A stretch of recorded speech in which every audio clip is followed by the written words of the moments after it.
चलिए स्टार्ट करते हैं अपना फिफ्थ लेक्चर। अब देखो भाई, हम देख रहे थे एक्सचेंज ऑफ गैसेस। तो हमारा एक्सचेंज ऑफ गैसेस हो कैसे रहा है, कार्बन डाइऑक्साइड और ऑक्सीजन का। ये पार्शियल प्रेशर का खेला है, इधर और कुछ नहीं है। डिफ्यूजन कहाँ पे होता है, बस इतना पता होना चाहिए। Higher pressure to lower pressure आपका डिफ्यूजन होता है। ठीक है, ठीक है। तो देखो, सबसे पहले ये वाला पार्शियल प्रेशर याद कर लो कि आपका लंग्स में कितना होता है। ठीक है, तो चलो अभी पहले ओवरव्यू देते हैं पूरा कि ये आपकी लंग्स है, ये आपका हार्ट है, ये आपकी टिश्यू है। ठीक है, आपकी ये क्या चीजें हैं, ये आपकी है कैपिलरीज, क्योंकि ये आपकी टिश्यू के पास है तो ये सिस्टमिक कैपिलरी होगी।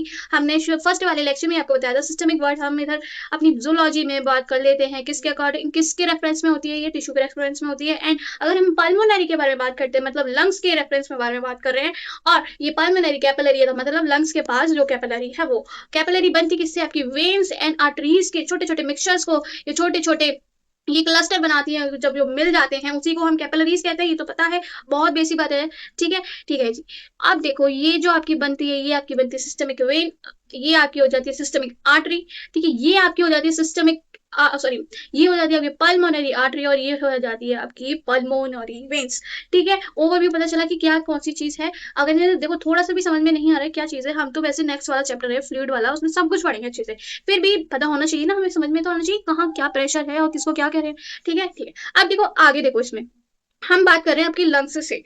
हमारा, या फिर इधर देखो, चलो हम यहाँ पे देखो, हार्ट में देखो, हार्ट में हमारा जो भी हार्ट है वो बस उसके पास पहले आता है आपका डीऑक्सीजनेटेड ब्लड। डीऑक्सीजनेटेड ब्लड आता ही कहाँ से है भाई, डीऑक्सीजनेटेड ब्लड आपका आता है टिश्यूज से। टिश्यूज से क्यों और क्या होता है, टिश्यूज के पास क्योंकि आपका सारी वो होती हैं आपकी रिएक्शन, जिसकी वजह से कुछ आपके वेस्ट प्रोडक्ट भी बनते हैं जिसमें आपका कार्बन डाइऑक्साइड भी आता है। तो डीऑक्सीजनेटेड मतलब उस ब्लड में, डीऑक्सीजनेटेड ब्लड मतलब जैसे ब्लड में आपका ऑक्सीजन कम होके और आपका कार्बन डाइऑक्साइड ज्यादा हो जाए, कहते हैं डीऑक्सीजनेटेड ब्लड। तो इसलिए ये डीऑक्सीजनेटेड ब्लड थ्रू योर आपकी सिस्टमिक वेन्स के थ्रू होके आपका लेफ्ट, सॉरी, राइट एट्रियम में जाता है, फिर राइट वेंट्रिकल में जाता है, देन राइट वेंट्रिकल के होके आपका जाता है पल्मोनरी आर्टरी में, लंग्स के पास। लंग्स एक दुकान है ऑक्सीजन की, ये समझो कि दुकान है ऑक्सीजन की, जो कि आपके ब्लड, डीऑक्सीजनेटेड ब्लड में भर के भेज देता है क्या, ऑक्सीजन, और अपनी कार्बन डाइऑक्साइड निकाल देता है बाहर को ये। ठीक है, कैसे करता है देखो, इसका पार्शियल प्रेशर क्या है आपका, किसमें, लंग्स में, किस किसका, ऑक्सीजन का और कार्बन डाइऑक्साइड का। तो हमने बताया था कल वाली क्लास में 104 पार्शियल प्रेशर होता है आपका ऑक्सीजन का, एंड 40 आपका पार्शियल प्रेशर होता है लंग्स में कार्बन डाइऑक्साइड का। ठीक है, इससे पहले एक चीज और सुन लो मेरी, कि आपका पार्शियल प्रेशर पूरी की पूरी बॉडी में कार्बन, ऑक्सीजन का और कार्बन डाइऑक्साइड का सिर्फ ये तीनों मिलेंगे, मतलब कि ऑक्सीजन के लिए तीनों मिलेगा और कार्बन डाइऑक्साइड के लिए सिर्फ ये दो मिलेंगे। और 104 आपका सिर्फ लंग्स में मिलेगा, ऑक्सीजन का बाहर मिलेगा फिर आपका 40 या फिर 95। अब देखते हैं, ठीक है। हाँ, तो हमने क्या कहा, अब देखो इधर आपका पार्शियल प्रेशर कितना है, तो 104 है इसका ऑक्सीजन का, इधर कितना है, 40 है कार्बन डाइऑक्साइड का पार्शियल प्रेशर लंग्स में। तो अब हमें इसमें भेजना है कार्बन डाइ, सॉरी, ऑक्सीजन को, और बाहर लेके जाना है आपके कार्बन डाइऑक्साइड। तो क्या करेंगे, बस वो ही बेसिक है कि आपका higher pressure to lower pressure move करता है। अब इधर हायर है, इसे लोअर कर दो तो अंदर ऑक्सीजन आ जाएगी, और इसको हायर कर दो, इसको लोअर, और ऑलरेडी हो जाएगा, तो इस वजह से ये बाहर चली जाएगी। हमने क्या कहा था, हमारी बॉडी में इनसाइड क्या क्या पार्शियल प्रेशर हो सकते हैं, कार्बन डाइऑक्साइड और ऑक्सीजन के, तो ये हो सकते हैं। क्योंकि हमने लो करना है तो हमने लो में ये लिख दिया है। हाँ, तो कहाँ थे, तो इधर 40 तो इधर 45, ये अंदर आ जाएगी, ये बाहर चला जाएगा। अब देखो हमने क्या करा है इधर, अब हमने क्या चाह रहे हैं कि इधर ऑक्सीजन हमारी बढ़ जाए, पार्शियल प्रेशर बढ़ जाए और इधर घट जाए। तो अब इधर बढ़ाने के लिए, इधर बढ़ाने के लिए हम क्या करेंगे बताओ, इसको ऑक्सीजनेटेड ब्लड बनाने के लिए क्या करेंगे कि हमारा पार्शियल प्रेशर इधर बढ़ जाए और इधर कम हो जाए। तो पार्शियल प्रेशर कितना बढ़ सकता है इसका, इधर मैंने क्या बताया 104, तो सिर्फ आपका लंग्स में ही हो सकता है। तो मतलब इधर क्या हो जाएगा 95, और इधर कम कितना हो सकता है, बहुत से बहुत 40 इसका। तो मतलब ये देखो आ गया, कुछ है इसमें ऐसा नहीं, ये आपका ऑक्सीजनेटेड ब्लड हो गया। क्यों, क्योंकि आपका इधर 95 mmHg ऑक्सीजन का प्रेशर है, पार्शियल प्रेशर, और पार्शियल प्रेशर कार्बन डाइऑक्साइड का सिर्फ 40 है, इसी वजह से ये क्या हो जाता है, ऑक्सीजनेटेड ब्लड हो जाता है। अब ये oxygenated blood via pulmonary vein आपके पास आएगा, किसके पास, लेफ्ट एट्रियम के पास, देन लेफ्ट वेंट्रिकल के पास, देन ये वाया आपका सिस्टमिक आर्टरी के थ्रू, जो कि जिसमें ही ऑक्सीजनेटेड ब्लड है, सेम पार्शियल प्रेशर होगा 95 आपका ऑक्सीजन के लिए, और जो आपका कार्बन डाइऑक्साइड 40 होगा।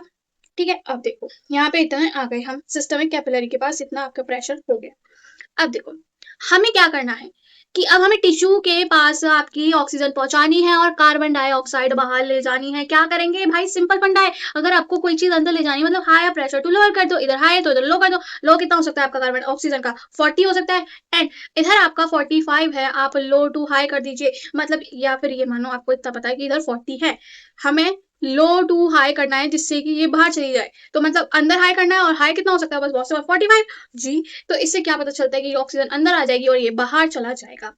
अब देखो, इधर ये चीज ऑक्सीजन इधर अंदर आ गई है और कार्बन डाइऑक्साइड बाहर जा चुकी है, मतलब इधर अब जो भी फ्लो, इधर ब्लड जाएगा, जो भी ब्लड जाएगा, इसमें ऑक्सीजन की मात्रा कम हो जाएगी और कार्बन डाइऑक्साइड बढ़ जाएगा। बढ़ के कितना हो सकता है, 45 हो सकता है कार्बन डाइऑक्साइड, और ये कम होगी, कितना हो सकता है ऑक्सीजन, 40 हो सकता है। ये आपका डीऑक्सीजनेटेड ब्लड बन गया है, डीऑक्सीजनेटेड ब्लड बन गया है।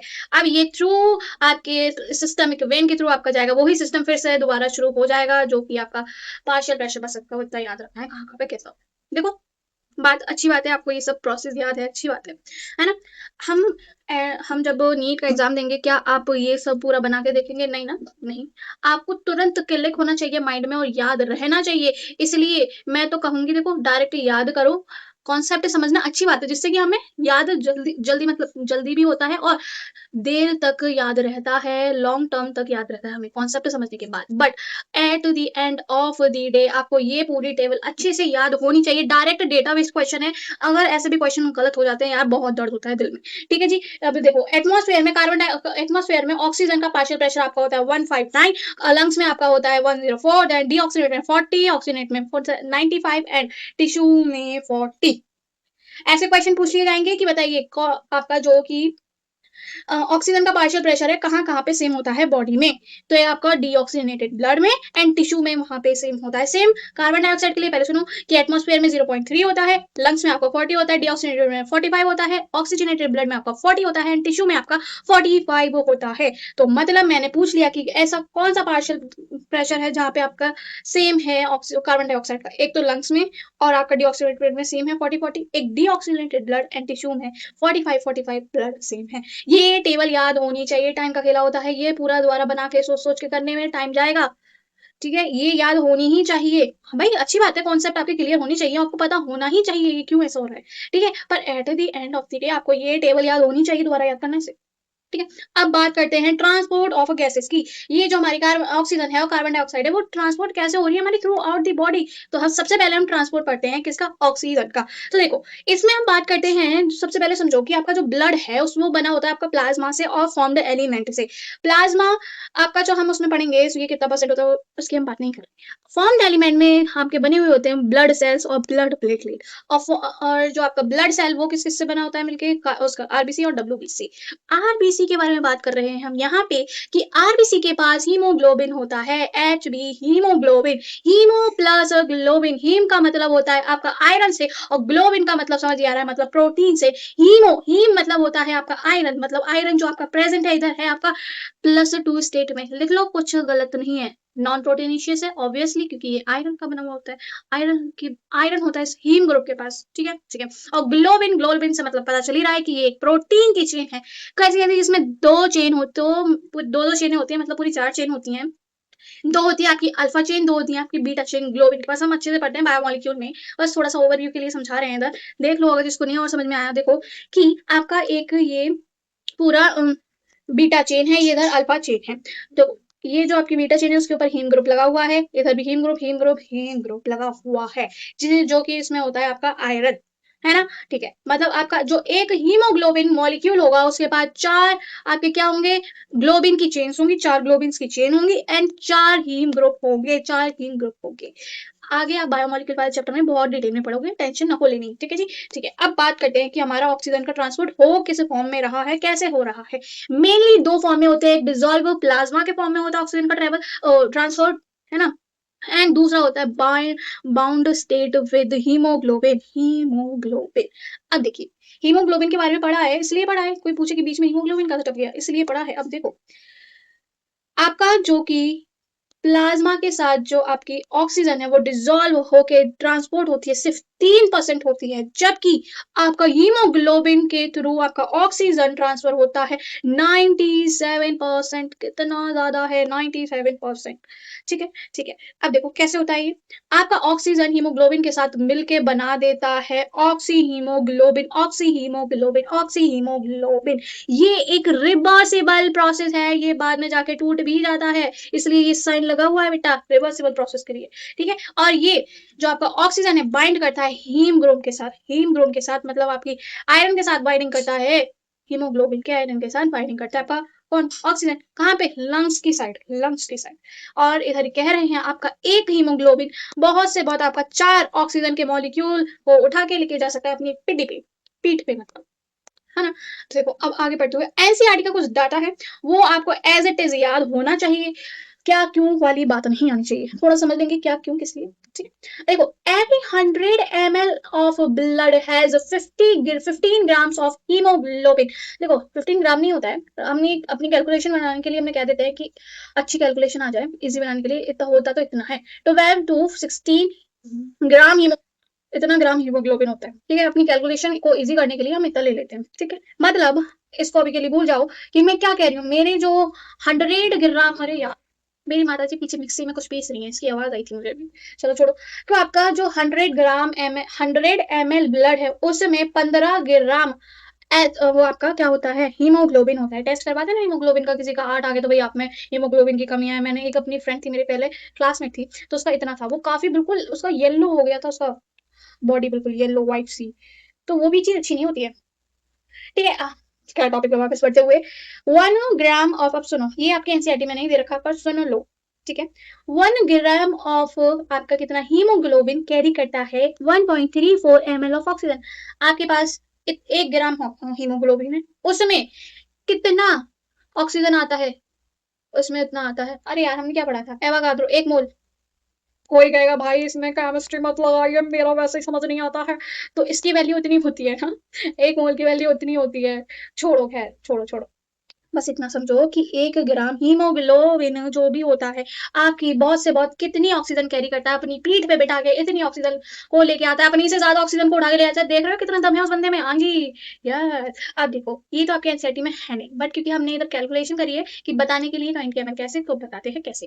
Every 100 ml of oxygenated blood, आपका जो भी ऑक्सीजनेटेड ब्लड है 100 ml, उसमें आपकी 20 ml का ऑक्सीजन होती है। कैसे होती है देखो, आपकी 100 ml ब्लड में कितना आपका हीमोग्लोबिन पाया जाता है बताओ मुझे, इतना 15 ml। और हमने अभी क्या पढ़ा था कि 1 ग्राम में आपकी इतनी ऑक्सीजन होती है कि अगर मैं आपके पूरे 15 ग्राम हीमोग्लोबिन के लिए कैलकुलेट कर लूं कितना ऑक्सीजन आता है, क्या मैंने 100 ml ऑफ ब्लड के लिए कैलकुलेट कर लिया? बहुत बेसिक है, जिसको समझ में नहीं आया गोली मारो, इतनी चीज याद रखना बस, ये और ये याद रखना, एज इट इज याद होनी चाहिए। बट ये होती है लंग्स के पास, ये होती है लंग्स के पास। अभी ये कॉन्सेप्ट आएगा फिर इधर और क्लियर होगा, मैडम बताएंगे हम आपको। अब देखो सुनो, अब बात करते हैं आपकी ऑक्सीजन डिसोसिएशन कर्व का, कर्व के बारे में। पहली बात तो ये कैसा होता है, क्या होता है, किसके बीच बनता है। देखो ये जो कर्व प्लॉट होता है, percentage saturation of haemoglobin with oxygen, मतलब आपका हीमोग्लोबिन से कितनी ऑक्सीजन जुड़ती जा रही है, कितने परसेंट ऑक्सीजन जुड़ती जा रही है, जुड़ती जा रही है, जुड़ती जा रही है, वो होता है आपका क्या, ये हम वाई एक्सिस में प्लॉट करते हैं, मतलब क्या नहीं बता रही हूँ। ठीक है, और एक्स एक्सिस में आपका प्लॉट करते हैं पार्शियल प्रेशर ऑफ ऑक्सीजन। ठीक है, ये एक ऐसे शेप या फिर सिग्मोइड शेप कर्व होता है। ठीक है, अब देखो सुनो ये वाली एनसीईआरटी की लाइन कि binding of oxygen with haemoglobin is primarily related to partial pressure of oxygen, but another factor like partial pressure of carbon dioxide, या फिर बोले टेम्परेचर, या बोले आपका पीएच, या फिर हाइड्रोजन आयन, ये भी इफेक्ट कर सकते हैं इस बाइंडिंग को। क्या मतलब, देखो जो आपका हीमोग्लोबिन से बाइंड करना है इसको, कार्बन डाइऑक्साइड सॉरी ऑक्सीजन को, वो आपका प्राइमरीली सिर्फ और सिर्फ इस पे डिपेंड करता है, बेसिकली इस पे डिपेंड करता है, किस पे, पार्शियल प्रेशर ऑफ ऑक्सीजन को। बट कुछ फैक्टर इसको अफेक्ट कर सकते हैं जरूर, कि आपका partial pressure of carbon dioxide, या फिर टेम्परेचर, पीएच, या फिर आपका हाइड्रोजन आयन। ठीक ठीक है, अब देखिए ये वाली लाइन, इस ग्राफ पे आएंगे, चिंता न करी। अब देखो इस ग्राफ पे आओ, at a normal physiological condition, Every 100 ml of oxygenated blood delivers 5 ml of oxygen to the tissue. क्या मतलब है? देखो अभी क्या कह रहे थे, हमारी जो पूरा जो आपका 100 ml का ऑक्सीजनेटेड ब्लड है, उसके पास कितनी ऑक्सीजन होती है? 20 ml ऑक्सीजन होती है किस पे? लंग्स की सरफेस, मतलब लंग्स की साइड। बट जब वो टिश्यू को देता है, सिर्फ देखो पढ़ो ना, tissue to the tissue delivers करता है सिर्फ 5 ml ऑक्सीजन। मतलब अब सुनो फिर से, कि जब हमारी नॉर्मल बॉडी, नॉर्मल हमारी जो फिजियोलॉजिकल कंडीशन, मतलब कि हम नॉर्मल वर्क कर रहे हैं, सादा सिंपली बैठे हैं, कुछ भी कर रहे हैं, सादा सिंपली काम कर रहे हैं, ज्यादा एक्टिविटी नहीं कर रहे, तो उसमें जो हमारी यही लाइन कह रही है, ये चीज वही है अभी जो मैंने बोला। तो जब हमारा ऑक्सीजनेटेड ब्लड में जितना आपका इतना 100 ml ऑक्सीजनेटेड ब्लड होता है, वो आपके टिश्यू को इतना ही 5 ml ऑक्सीजन देता है। क्यों? देखो अब जो आपका ऑक्सीजनेटेड ब्लड है इस टिश्यू के पास आया, वो कहता है भाया मेरे पास 20 ml ऑक्सीजन है, पर मैं तेरे को 5 ही देगा। वो बोलता है टिश्यू क्यों मेरे को 5 ही देगा? अभी तू उछल कूद करने बैठ गया, फिर तेरी ये चीज खत्म हो जाएगी, फिर तू मुझसे मांगेगा, मैं तेरे को नहीं देंगे, देन तू चिक चिक करेगा, है ना? तो ये बात कहता है जब तेरे को यूज आएगा तब मैं तेरे को दूंगा, उससे पहले अभी तेरे को इतनी की ही नीड है, तू अभी इतना ही रख। ये मतलब है इस लाइन का। बहुत ही प्यारी लाइन है बेटा, कि ये जब आपकी नॉर्मल फिजियोलॉजिकल कंडीशन है, आप सिंपली बैठे, अगर आपने एक्सरसाइज करनी शुरू कर दी, आपने बहुत फिजिकल वर्क करा जिसमें आपका लैक्टिक एसिड बन जाता है, उसमें अकोमोडेशन, ये छोड़ो छोड़ो छोड़ो, इस बारे में बात नहीं कर। पर आपका जब 5 ml ऑक्सीजन से काम नहीं बनता, आपको ज्यादा ऑक्सीजन चाहिए होती है जब आप ज्यादा वर्क करते हैं, ठीक है? तो तब आपका जिसने बचा के रखा है ना 15 ml, तब वो देगा भाई, कहा था ना मैं काम आएगा तेरा, हाँ जी आएगा। चलो इसे आगे बढ़ते हुए अब देखो, ये आपका ग्राफ पूरा, इधर हमने बताया कि आप प्लॉट कर रहे हैं कि आपकी जो ऑक्सीजन है हीमोग्लोबिन से बाइंड करती जा रही है। अब देखो ये ग्राफ करा करा करा करा कुछ टाइम के बाद इस तरह से हो गया। क्या मतलब है भाई? मैक्स टू मैक्स एक हीमोग्लोबिन से आपके 4 ही तो ऑक्सीजन बाइंड हो सकते हैं, तो उससे ज्यादा बाइंड कैसे हो जाएंगे? तो इसलिए ये एक जगह पे जाकर रुक जाता है, इसलिए सेचुरेट हो जाता है।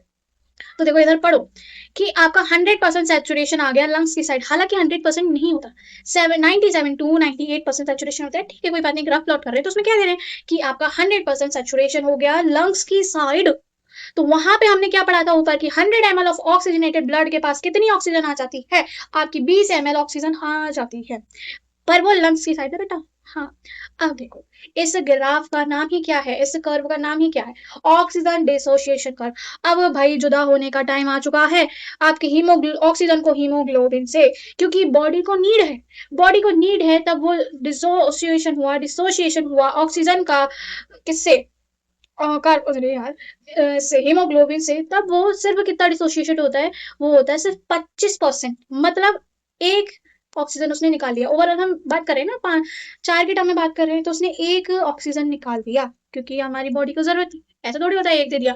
हम बात कर रहे हैं अपनी अंडरस्टैंडिंग, समझा सकें दूसरे को, तो इसलिए। तो मतलब कि सिर्फ और एग्जाम्पल उसने एग्जाम्पल छोड़े हैं। इधर देखो 25% उसने निकाल दिया, तो उसके पास बचा कितना? अभी बचा कितना है? 75% बचा है। क्या मतलब है 25% निकाल दिया बेटा? यही तो मतलब है। वो कहता है मैं अपने पास 20 लेके आए हैं, बट मैं तेरे को 5 ही देंगे, मतलब तेरे को 25% ही देंगे, बाकी बचा 75% अपने पास रखेंगे, जब तेरे को जरूरत पड़ेगा जब मैं तेरे को देंगे, उससे पहले नहीं देंगे, ठीक है ना? यही मतलब है इधर, और कुछ नहीं है। कि आपका ये जो 75% बचा हुआ है, वो डिसोसिएशन तो आपका 25% हुआ है, बाकी बचा हुआ मतलब कि हीमोग्लोबिन ने अभी आपकी कितनी परसेंट, मतलब ऑक्सीजनेटेड ब्लड में आपका भी 75%, कितने 75% ऑक्सीजन है, मतलब कितने परसेंट है?